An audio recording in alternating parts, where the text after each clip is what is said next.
Namaste. Around the വേൾഡിൻ്റെ പുതിയൊരു അധ്യായത്തിലേക്ക് എല്ലാ പ്രേക്ഷകർക്കും സ്വാഗതം. പ്രധാനമന്ത്രി നരേന്ദ്രമോദിയുടെ ചരിത്രപരമായ യുക്രൈൻ സന്ദർശനം പൂർത്തിയായി. യുക്രൈൻ യുദ്ധം തുടങ്ങിയതിനു ശേഷം ആദ്യമായി കഴിഞ്ഞ മാസം നരേന്ദ്രമോദി റഷ്യ സന്ദർശിച്ചിരുന്നു. ഇതിന് പിന്നാലെയാണ് അദ്ദേഹം യുക്രൈനിലും എത്തിയത്. യുദ്ധം അവസാനിപ്പിക്കാൻ ഇന്ത്യ ഇടപെടണമെന്നാണ് യുക്രൈൻ്റെ ആവശ്യം. റഷ്യയും ഇന്ത്യയും തമ്മിലുള്ള സൗഹൃദ ബന്ധത്തിൻ്റെ വ്യാപ്തി മനസ്സിലാക്കിയാണ് യുക്രൈൻ ഈ ആവശ്യം ഉന്നയിക്കുന്നത്.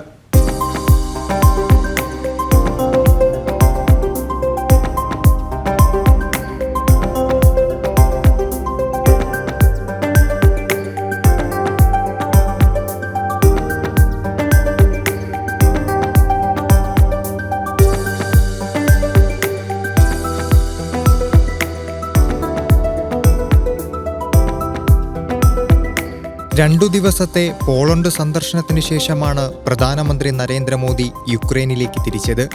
പോളണ്ടിൽ നിന്നും ട്രെയിൻ മാർഗമായിരുന്നു നരേന്ദ്രമോദിയുടെ യാത്ര. റഷ്യ യുക്രൈൻ യുദ്ധം തുടങ്ങിയതിനു ശേഷം യുക്രൈനിലേക്ക് എത്തുന്ന എല്ലാ വിദേശ രാഷ്ട്ര തലവന്മാരും റെയിൽ ഫോഴ്സിലാണ് യുക്രൈനിലെത്തുന്നത്. ഭരണതലവന്മാരുടെ സുരക്ഷ മുൻനിർത്തിയാണ് ട്രെയിൻ യാത്ര. 1991 യുക്രൈൻ സ്വതന്ത്രമായതിനു ശേഷം ആദ്യമായാണ് ഒരു ഇന്ത്യൻ പ്രധാനമന്ത്രി യുക്രൈൻ സന്ദർശിക്കുന്നത്.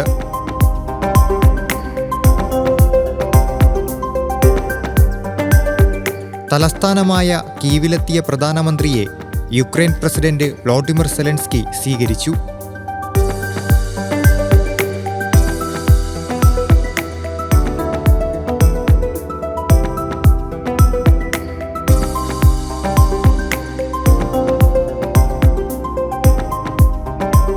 കഴിഞ്ഞ മാസം റഷ്യ സന്ദർശിച്ച പ്രധാനമന്ത്രി നരേന്ദ്രമോദി പ്രസിഡന്റ് വ്ളാഡിമിർ പുടിനുമായി കൂടിക്കാഴ്ച നടത്തിയത് യുക്രൈനെ ചൊടിപ്പിച്ചിരുന്നു.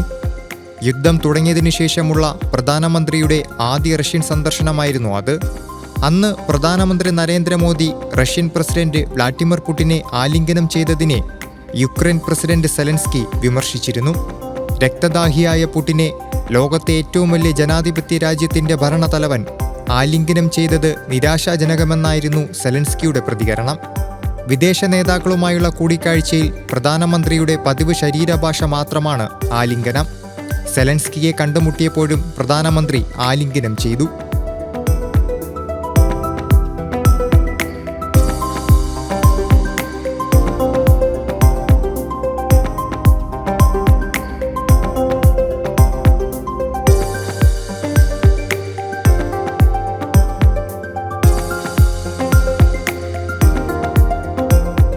മൂന്ന് മണിക്കൂർ നീണ്ടുനിന്ന കൂടിക്കാഴ്ചയിൽ യുദ്ധം അവസാനിപ്പിക്കാൻ ഇന്ത്യ മധ്യസ്ഥത വഹിക്കണമെന്ന് സെലൻസ്കി ആവശ്യപ്പെട്ടു. നവംബറിൽ നടക്കുന്ന സമാധാന ഉച്ചകോടിയിൽ ഇന്ത്യ പങ്കെടുക്കണമെന്നും അടുത്ത സമാധാന ചർച്ച ഇന്ത്യയിൽ വച്ച് നടത്തണമെന്നും സെലൻസ്കി ആവശ്യപ്പെട്ടു. സമാധാന ചർച്ചയ്ക്ക് മധ്യസ്ഥത വഹിക്കാമെന്ന നിർദ്ദേശം പ്രധാനമന്ത്രി മുന്നോട്ട് വച്ചിട്ടില്ല. പകരം രണ്ടു രാജ്യങ്ങളും തമ്മിലുള്ള ചർച്ച നടക്കണമെന്നാണ് പ്രധാനമന്ത്രി പറഞ്ഞത്. ഇന്ത്യ യുദ്ധത്തിൽ നിഷ്പക്ഷ നിലപാടല്ല സ്വീകരിക്കുന്നതെന്നും സമാധാനത്തിന്റെ പക്ഷമാണ് ഇന്ത്യക്കെന്നും അദ്ദേഹം കൂട്ടിച്ചേർത്തു. പ്രതിരോധത്തിൽ നിന്നും പ്രത്യാക്രമണമെന്ന നിലയിലേക്ക് യുക്രൈൻ യുദ്ധതന്ത്രം മാറ്റിയ സമയത്താണ് നരേന്ദ്രമോദി യുക്രൈനിലെത്തിയത്. റഷ്യയിലെ കുർസ്ക് മേഖലയുടെ നിയന്ത്രണം ഇപ്പോഴും യുക്രൈന്റെ കയ്യിലാണ്.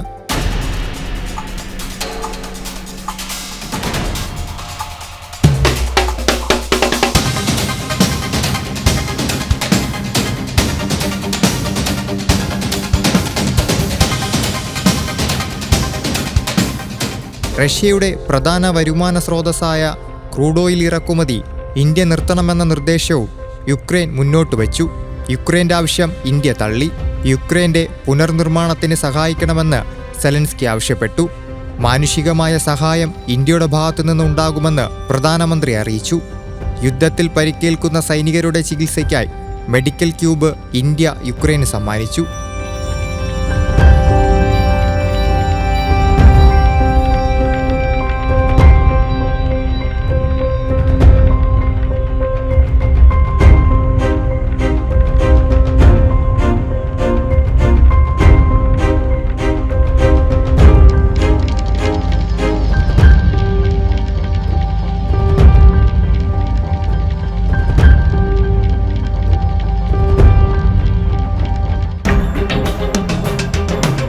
സോവിയറ്റ് യൂണിയന്റെ പതനത്തിന് മുമ്പ് യുക്രൈനുമായി ഇന്ത്യക്ക് സഹകരണമുണ്ടായിരുന്നു.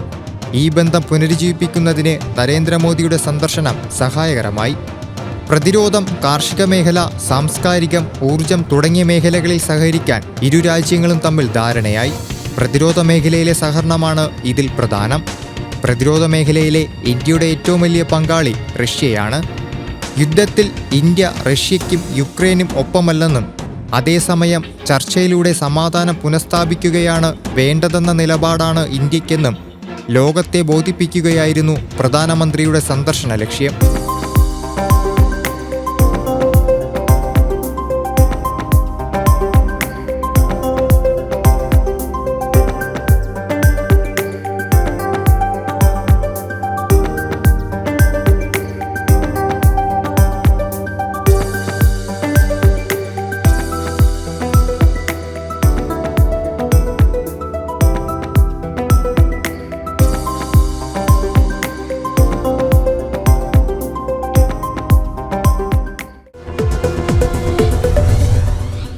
ഇരുപതാം നൂറ്റാണ്ടിൻ്റെ പകുതിയോടെ ലോകം രണ്ട് ചേരിയായി തിരിഞ്ഞു.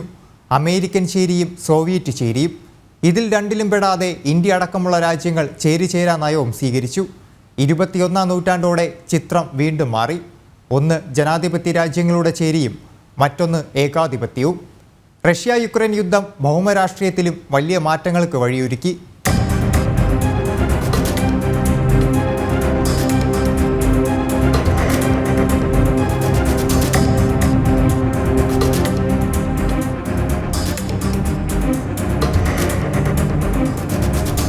ഇരുപത്തിയൊന്നാം നൂറ്റാണ്ടിൻ്റെ രണ്ടാം ദശകത്തിൽ ലോകത്തെ ഒന്നടങ്കം ബാധിച്ച കോവിഡ് മഹാമാരി ആഗോള സമ്പദ് വ്യവസ്ഥയെ താറുമാറാക്കി. ഇതിൽ നിന്നും ലോകം ഒരുവിധം കരകയറി വരുമ്പോഴായിരുന്നു റഷ്യ യുക്രൈൻ യുദ്ധം തുടങ്ങിയത്. ലോകത്ത് അതുവരെ നിലനിന്നിരുന്ന ഭൗമരാഷ്ട്രീയ സമവാക്യത്തെ യുക്രൈൻ യുദ്ധം പൊളിച്ചെഴുതി. യുക്രൈന് സൈനിക സാമ്പത്തിക പിന്തുണ വാരിക്കോരി നൽകിക്കൊണ്ട് അമേരിക്കയും സഖ്യകക്ഷികളും നിലയുറപ്പിച്ചു. മറുവശത്ത് അമേരിക്കൻ വിരുദ്ധ ചേരിയോടുള്ള എതിർപ്പ് പ്രകടമാക്കി ചൈനയും ഇറാനും ഉത്തര കൊറിയയും ബെലാറസും റഷ്യയ്ക്കൊപ്പം ചേർന്നു. രാജ്യാന്തര തലത്തിൽ റഷ്യക്കെതിരെ കൊണ്ടുവന്ന പ്രമേയങ്ങളെ ഈ രാജ്യങ്ങൾ പല്ലും നഖവും ഉപയോഗിച്ച് എതിർത്തു. ഇരുപക്ഷത്തും ചേരാൻ കഴിയാത്ത ഇന്ത്യ നിഷ്പക്ഷ നിലപാട് സ്വീകരിച്ചു. റഷ്യക്കെതിരെയുള്ള പ്രമേയങ്ങളിലെ വോട്ടെടുപ്പിൽ നിന്ന് വിട്ടുനിന്ന് ഇന്ത്യ റഷ്യയോടുള്ള കൂറും പ്രകടമാക്കി. റഷ്യയെ സാമ്പത്തികമായി മുട്ടുകുത്തിക്കാൻ ക്രൂഡ് ഓയിലിനുമേൽ അമേരിക്കയും സഖ്യകക്ഷികളും ഉപരോധം ഏർപ്പെടുത്തി.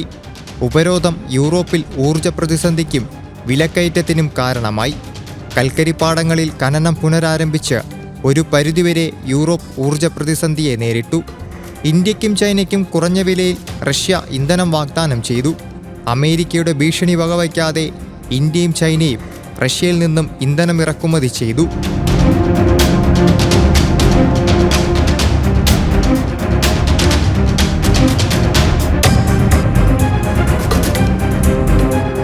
നാറ്റോ രാജ്യങ്ങളും റഷ്യയും തമ്മിലുള്ള പിരിമുറുക്കം നാൾക്കുനാൾ ഗുരുതരമായി കൊണ്ടിരിക്കുകയാണ്. ഇരുപക്ഷവും പരസ്പരം സൈനികാഭ്യാസത്തിലൂടെ ശക്തിപ്രകടനങ്ങളും നടത്തുന്നു. നാറ്റോയിലൂടെ റഷ്യയെ സൈനികമായി ചുറ്റിവളയാനാണ് അമേരിക്ക പദ്ധതിയിടുന്നത്. യുക്രൈനും ഈ പാതയിലേക്ക് ചെന്നെത്തിയതാണ് യുദ്ധത്തിന് വഴിയൊരുക്കിയത്. ജോർജിയയ്ക്കും നാറ്റോയിൽ ചേരാൻ താൽപ്പര്യമുണ്ടായിരുന്നു. റഷ്യയുടെ ഭീഷണിയെ തുടർന്നാണ് അവർ പിന്മാറിയത്. ഇപ്പോൾ സ്വീഡനും ഫിൻലാൻഡും കൂടെ നാറ്റോയിൽ അംഗമായി കഴിഞ്ഞു. 1991 ശീതയുദ്ധത്തെ തുടർന്ന് സോവിയറ്റ് യൂണിയൻ തകരുകയും 15 പുതിയ രാജ്യങ്ങൾ നിലവിൽ വരികയും ചെയ്തു. ഇതിൽ 10 രാജ്യങ്ങളും നാറ്റോ സഖ്യത്തിൽ ചേർന്നു.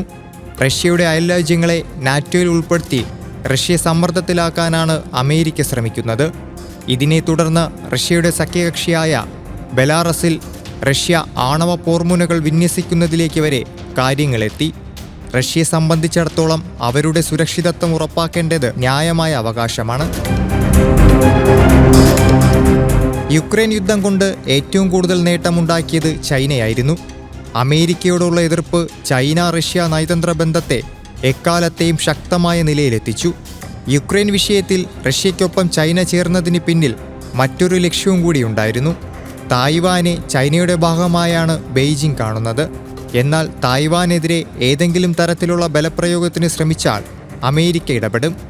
യുക്രൈൻ യുദ്ധത്തിൽ റഷ്യൻ പക്ഷത്ത് ചേർന്നത് വഴി തായ്വാൻ വിഷയത്തിൽ റഷ്യയുടെ പിന്തുണ ഉറപ്പാക്കാൻ ചൈനയ്ക്ക് കഴിഞ്ഞു.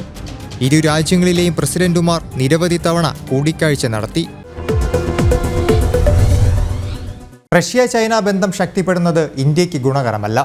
ഇന്ത്യ ചൈന അതിർത്തി തർക്കങ്ങൾ ഏറ്റുമുട്ടലിൽ കലാശിച്ചാൽ റഷ്യ ആർക്കൊപ്പം നിൽക്കുമെന്നത് ചോദ്യചിഹ്നമാണ്. 1962 ഇന്ത്യ ചൈന യുദ്ധത്തിൽ അന്നത്തെ സോവിയറ്റ് യൂണിയൻ പറഞ്ഞത് ഒരാൾ ഞങ്ങളുടെ സഹോദര രാജ്യവും മറ്റൊരാൾ സുഹൃത്തുമെന്നാണ്. ചൈന ഉയർത്തുന്ന വെല്ലുവിളിയാണ് ഇന്ത്യ അമേരിക്ക ബന്ധത്തെ ശക്തിപ്പെടുത്തുന്ന പ്രധാന ഘടകം. ഇന്ത്യയുടെ ആയുധ ഇറക്കുമതിയുടെ പകുതിയിലധികവും റഷ്യയിൽ നിന്നാണ്. എല്ലാ പ്രതിസന്ധിയിലും ഇന്ത്യക്കൊപ്പം അടിയുറച്ചു നിന്ന രാജ്യം കൂടിയാണ് റഷ്യ. ഇന്ത്യ അമേരിക്കയോട് അടുക്കുന്നത് റഷ്യയ്ക്കും ഇന്ത്യ റഷ്യയോട് അടുക്കുന്നത് അമേരിക്കയ്ക്കും ഇഷ്ടമല്ല. രണ്ട് രാജ്യങ്ങൾക്കും ഇന്ത്യയെ വേണം. അമേരിക്കൻ ചേരിയോടും റഷ്യയോടും സന്തുലിതമായ നയതന്ത്ര ബന്ധമാണ് ഇന്ത്യ നിലനിർത്തുന്നത്.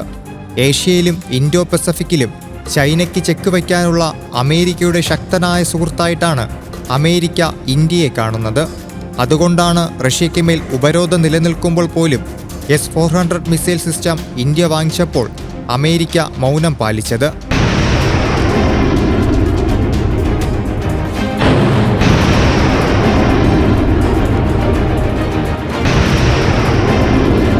അമേരിക്ക അവരുടെ അത്യാധുനിക ആയുധങ്ങളും സാങ്കേതിക വിദ്യകളും ഇന്ത്യക്ക് കൈമാറുന്നതിന് പിന്നിലും ചൈനയെ നേരിടുക എന്ന ലക്ഷ്യമാണ്. ചൈനയെ പ്രതിരോധിക്കാൻ അമേരിക്കയുമായുള്ള കൂട്ടുകെട്ട് ഇന്ത്യക്കും സഹായകരമാണ്. രണ്ടാം ലോക മഹായുദ്ധത്തിനു ശേഷം ഇൻഡോ പസഫിക്കിൽ അമേരിക്കയുടെ അതിശയത്വമായിരുന്നു. എന്നാൽ ഇന്ന് സാഹചര്യം മാറി. പസഫിക് സമുദ്രത്തിലും ഇന്ത്യൻ മഹാസമുദ്രത്തിലും ചൈനീസ് നാവികസേന പിടിമുറുക്കി. ലോകത്തെ ഏറ്റവും വലിയ നാവികസേനയായി അവർ മാറിക്കഴിഞ്ഞു.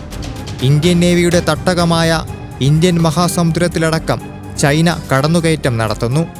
ഇന്ത്യയുടെ അയൽ രാജ്യങ്ങളായ ശ്രീലങ്ക, ബംഗ്ലാദേശ്, മാലിദ്വീപ്, പാകിസ്ഥാൻ രാജ്യങ്ങളിലെ തുറമുഖങ്ങളിൽ നിക്ഷേപം നടത്തി ഇതിനെ ഇന്ത്യക്കെതിരായി ഉപയോഗിക്കാൻ ശ്രമിക്കുന്നു. ബദൽ പദ്ധതികളിലൂടെ ഒരു പരിധിവരെ ഇന്ത്യക്കിതിനെ പ്രതിരോധിക്കാൻ കഴിഞ്ഞിട്ടുണ്ട്. തെക്കൻ ചൈന കടലിലെ രാജ്യങ്ങളുടെ സമുദ്രമേഖലയിലും ചൈനീസ് നാവികസേന അധിനിവേശം നടത്തുന്നു. ഇവിടെ കണ്ടെത്തിയ വൻതോതിലുള്ള പ്രകൃതി വിഭവങ്ങളുടെ ശേഖരം ഈ ദ്വീപുകൾക്ക് മേലുള്ള ചൈനയുടെ അവകാശവാദത്തെ ശക്തിപ്പെടുത്തി. Philippines, Indonesia, Brunei, Malaysia, Vietnam എന്നീ രാജ്യങ്ങളുമായാണ് ഈ മേഖലയിൽ ചൈനയ്ക്ക് തർക്കം. ലോകത്തെ മൊത്തം ചരക്കു നീക്കത്തിൻ്റെ 80% കടന്നു പോകുന്നത് ഇൻഡോ പസഫിക്കിലൂടെയാണ്. സ്വതന്ത്രവും സുരക്ഷിതവുമായ സമുദ്രസഞ്ചാരമെന്ന ഐക്യരാഷ്ട്രസഭാ നിയമങ്ങളുടെ പരസ്യമായ ലംഘനമാണ് ചൈന നടത്തുന്നത്. ഇതിനെ നേരിടാനാണ് സമാന താൽപ്പര്യമുള്ള മേഖലയിലെ രാജ്യങ്ങൾ ഒന്നിച്ചു ചേർന്ന് ക്വാഡ് സഖ്യത്തിന് രൂപം നൽകിയത്. ഇന്ത്യ, അമേരിക്ക, ജപ്പാൻ, ഓസ്ട്രേലിയ രാജ്യങ്ങളാണ് ഇതിലെ അംഗങ്ങൾ. എല്ലാ വർഷവും അംഗരാജ്യങ്ങൾ ഒരുമിച്ച് ചേർന്ന് സൈനിക അഭ്യാസങ്ങൾ നടത്തിവരുന്നു. അമേരിക്ക, ബ്രിട്ടൻ, ഓസ്ട്രേലിയ രാജ്യങ്ങൾ ചേർന്ന ഓക്കസ് എന്ന മറ്റൊരു സഖ്യവും അമേരിക്ക രൂപീകരിച്ചിട്ടുണ്ട്. ഇതും ചൈനയെ ലക്ഷ്യം വെച്ചാണ്.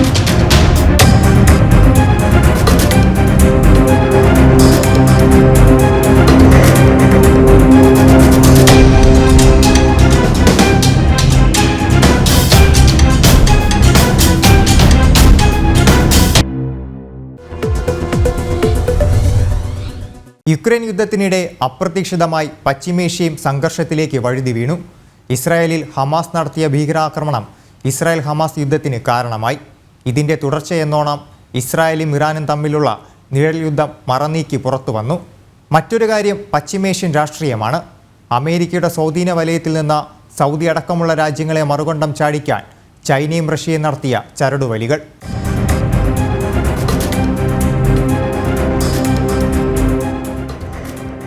ജോ ബൈഡൻ അമേരിക്കൻ പ്രസിഡന്റായതോടെ സൗദി അമേരിക്ക നയതന്ത്ര ബന്ധത്തിൽ വിള്ളൽ വീണു. മനുഷ്യാവകാശ വിഷയത്തിൽ പ്രസിഡന്റ് ബൈഡൻ സൗദി ഭരണകൂടത്തെ പരസ്യമായി വിമർശിച്ചതാണ് കാരണം. അവസരം മുതലാക്കിയ ചൈന സൗദിയുമായുള്ള ബന്ധം ശക്തിപ്പെടുത്താൻ ഉപയോഗിച്ചു. സൗദി അടക്കമുള്ള 6 ഗൾഫ് രാജ്യങ്ങളുടെ സുരക്ഷാ ചുമതല അമേരിക്കയ്ക്കാണെങ്കിൽ ഗൾഫ് രാജ്യങ്ങളുടെ ഏറ്റവും വലിയ വ്യാപാര പങ്കാളി ചൈനയാണ്. പശ്ചിമേഷ്യയിൽ സ്വാധീനം ശക്തമാക്കണമെങ്കിൽ മേഖലയിലെ നിർണായക ശക്തികളായ ഇറാനെയും സൗദിയെയും കൂടെ കൂട്ടണമെന്ന് ചൈനയ്ക്കറിയാം. ഇറാൻ ഷിയ ഭൂരിപക്ഷ രാജ്യവും സൗദി സുന്നി ഭൂരിപക്ഷ രാജ്യവുമാണ്. ഷിയ പുരോഹിതനെ സൗദി വധശിക്ഷയ്ക്ക് വിധിച്ചതോടെ ഇറാനും സൗദിയും തമ്മിലുള്ള നയതന്ത്ര ബന്ധം ആടിയുലയാൻ തുടങ്ങി. 2016 ടെഹ്റാനിലെ സൗദി എംബസി ഇറാനിലെ ഷിയ മുസ്ലിങ്ങൾ ആക്രമിച്ചു. എംബസി ജീവനക്കാരെ അക്രമികൾ തടവിലാക്കി. ഈ സംഭവത്തോടെ സൗദി ഇറാനുമായുള്ള നയതന്ത്ര ബന്ധം അവസാനിപ്പിച്ചു. വർഷങ്ങൾക്ക് ശേഷം 2023 ചൈന മുൻകൈയെടുത്ത് ഇറാൻ സൗദി നയതന്ത്ര ബന്ധം പുനഃസ്ഥാപിച്ചു. മേഖലയിലെ പ്രശ്നങ്ങളിൽ തങ്ങൾക്ക് ഫലപ്രദമായ ഇടപെടൽ നടത്താൻ കഴിവുണ്ടെന്ന സന്ദേശമായിരുന്നു ചൈന ഇതിലൂടെ നൽകിയത്. അമേരിക്കയെ സംബന്ധിച്ചിടത്തോളം കനത്ത തിരിച്ചടിയായിരുന്നു ഈ നീക്കം. ഇസ്രായേലും ഗൾഫ് രാജ്യങ്ങളും തമ്മിലുള്ള പ്രശ്നങ്ങൾ അവസാനിപ്പിച്ച് ഇറാനെതിരെ ഇസ്രായേലിനെയും അറബ് രാജ്യങ്ങളെയും ഒന്നിപ്പിക്കാനായിരുന്നു അമേരിക്കയുടെ പദ്ധതി. ഇറാന്റെ ആണവ പദ്ധതികളുടെ പേരിൽ അമേരിക്കയും ഇസ്രായേലും ഇറാനെതിരാണ്. 1979 ഇറാൻ ഇസ്ലാമിക് റിപ്പബ്ലിക് ആയതോടെയാണ് അമേരിക്കയും ഇസ്രായേലുമായി ഇറാൻ അകന്നത്. അതുവരെ ഇരു രാജ്യങ്ങളും തമ്മിൽ നല്ല സഹകരണമായിരുന്നു. ഈജിപ്തിനും ജോർദാനും ശേഷം 2020 UAE, ബഹ്റൈൻ, മൊറോക്കോ, സുഡാൻ തുടങ്ങിയ അറബ് രാജ്യങ്ങൾ ഇസ്രായേലുമായി നയതന്ത്ര ബന്ധം സ്ഥാപിച്ചു. പലസ്തീൻ വിഷയവുമായി ബന്ധപ്പെട്ടാണ് ഇസ്രായേലും അറബ് രാജ്യങ്ങളും തമ്മിൽ ഭിന്നത നിലനിൽക്കുന്നത്. എല്ലാത്തിനും പുറമെ ജൂതവിരോധവും. ഇസ്രായേലും അറബ് രാജ്യങ്ങളും തമ്മിലുള്ള സഹകരണം ശക്തമാകുന്നതിനിടെയാണ് ഹമാസ് ഇസ്രായേലിൽ ഭീകരാക്രമണം നടത്തിയത്. ഇതോടെ ഇസ്രായേൽ ഹമാസിനെതിരെ യുദ്ധം ആരംഭിച്ചു. ഗാസയിൽ ഹമാസിന്റെ ഭരണം അനുവദിക്കില്ല എന്നാണ് ഇസ്രായേലിന്റെ നിലപാട്. പലസ്തീന്റെ ഭാഗമായ വെസ്റ്റ് ബാങ്ക് ഭരിക്കുന്ന PLOയെ ഗാസയുടെ ഭരണം ഏൽപ്പിക്കണമെന്നാണ് അമേരിക്കയുടെ നിലപാട്. ഗാസയുടെ പുനർനിർമ്മാണവും നിയന്ത്രണവും ഇസ്രായേലിനായിരിക്കുമെന്നാണ് ഇസ്രായേൽ പ്രധാനമന്ത്രി പറഞ്ഞത്. ഈ വിഷയങ്ങളിൽ സമവായം കണ്ടെത്താതെ പലസ്തീൻ ഇസ്രായേൽ സംഘർഷത്തിന് ശാശ്വതമായ പരിഹാരമുണ്ടാകില്ല. സ്വതന്ത്ര പലസ്തീനാണ് അറബ് രാജ്യങ്ങളുടെയും PLO, ഹമാസ് തുടങ്ങിയ സംഘങ്ങളുടെയും ആവശ്യം. ഹമാസിന് ആയുധ സാമ്പത്തിക പിന്തുണ നൽകുന്നത് ഇറാനും ഖത്തറുമാണ്. ഖത്തർ കേന്ദ്രീകരിച്ചാണ് ഹമാസ് ഗാസയിൽ ഭരണം നടത്തുന്നത്. ലബനനിലെ ഹിസ്ബുള്ള, യമനിലെ ഹൂതി വിമതർ തുടങ്ങിയ സായുധ ഗ്രൂപ്പുകളെ നിയന്ത്രിക്കുന്നത് ഇറാനാണ്. മേഖലയിലെ ഇറാന്റെ താൽപ്പര്യങ്ങളെ സംരക്ഷിക്കാനാണ് ഈ സായുധ സംഘങ്ങളെ ഇറാൻ സംരക്ഷിക്കുന്നത്. സിറിയയിലും ഇറാഖിലും ലബനനിലും ഷിയ മുസ്ലിങ്ങൾ ധാരാളമുണ്ട്. ലബനനിലെ 50% ഭൂപ്രദേശം ഹിസ്ബുള്ളയുടെ നിയന്ത്രണത്തിലാണ്. ഇറാഖിൽ സുന്നികളാണ് ഭൂരിപക്ഷമെങ്കിലും ഷിയ സർക്കാരാണ് അധികാരത്തിൽ. സിറിയയിലും സമാന സാഹചര്യമാണ്. 2011 അറബ് രാജ്യങ്ങളിൽ പൊട്ടിപ്പുറപ്പെട്ട ഭരണവിരുദ്ധ വികാരവും തുടർന്നുണ്ടായ ആഭ്യന്തര യുദ്ധവും സിറിയയിലെ ഷിയ സർക്കാരിൻ്റെ നിലനിൽപ്പിന് തന്നെ ഭീഷണിയായി. അമേരിക്കയും സൗദിയും സിറിയൻ സർക്കാരിനെ താഴെയിറക്കാൻ നീക്കങ്ങൾ നടത്തി. ഇതിനെ ഫലപ്രദമായി പ്രതിരോധിച്ചത് റഷ്യയുടെയും ഇറാന്റെയും ഇടപെടലാണ്. മേഖലയിലെ രാഷ്ട്രീയ അസ്ഥിരതയ്ക്ക് ഒരു പരിധിവരെ കാരണം ഷിയ സുന്നി സംഘർഷങ്ങളാണ്. Saudi, UAE, Oman, Qatar, Bahrain, Kuwait രാജ്യങ്ങൾ സുന്നി ഭൂരിപക്ഷമാണ്. ലോകത്തെ ഏറ്റവും വലിയ ഷിയ മുസ്ലിം രാജ്യം ഇറാനാണ്. ഇറാഖിലും സിറിയയിലും ലബനനിലും ഷിയ മുസ്ലിങ്ങൾ നിർണായക ശക്തിയാണ്. ഇവരുടെ താൽപ്പര്യങ്ങളും അതിൽ പാശ്ചാത്യ രാജ്യങ്ങൾ നടത്തുന്ന ഇടപെടലുകളുമാണ് സംഘർഷങ്ങൾക്ക് വഴിയൊരുക്കുന്നത്.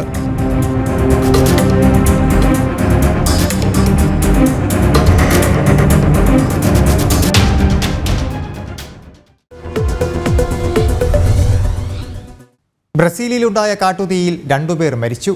രാജ്യത്തെ 30 നഗരങ്ങളിൽ അതീവ ജാഗ്രതാ നിർദ്ദേശം പുറപ്പെടുവിച്ചിട്ടുണ്ട്. ഉയർന്ന താപനിലയാണ് കാട്ടുതീയ്ക്ക് കാരണം. ലബനനിലെ ഹിസ്ബുള്ള കേന്ദ്രങ്ങൾക്ക് നേരെ ഇസ്രായേൽ സൈന്യം വ്യോമാക്രമണം നടത്തി. നേരത്തെ ഇസ്രായേലിൻ്റെ വടക്കൻ മേഖലയിൽ ഹിസ്ബുള്ള റോക്കറ്റ് ആക്രമണം നടത്തിയിരുന്നു. ഹിസ്ബുള്ളയ്ക്ക് നേരെ ആക്രമണം കടുപ്പിക്കാനാണ് ഇസ്രായേലിൻ്റെ പദ്ധതി.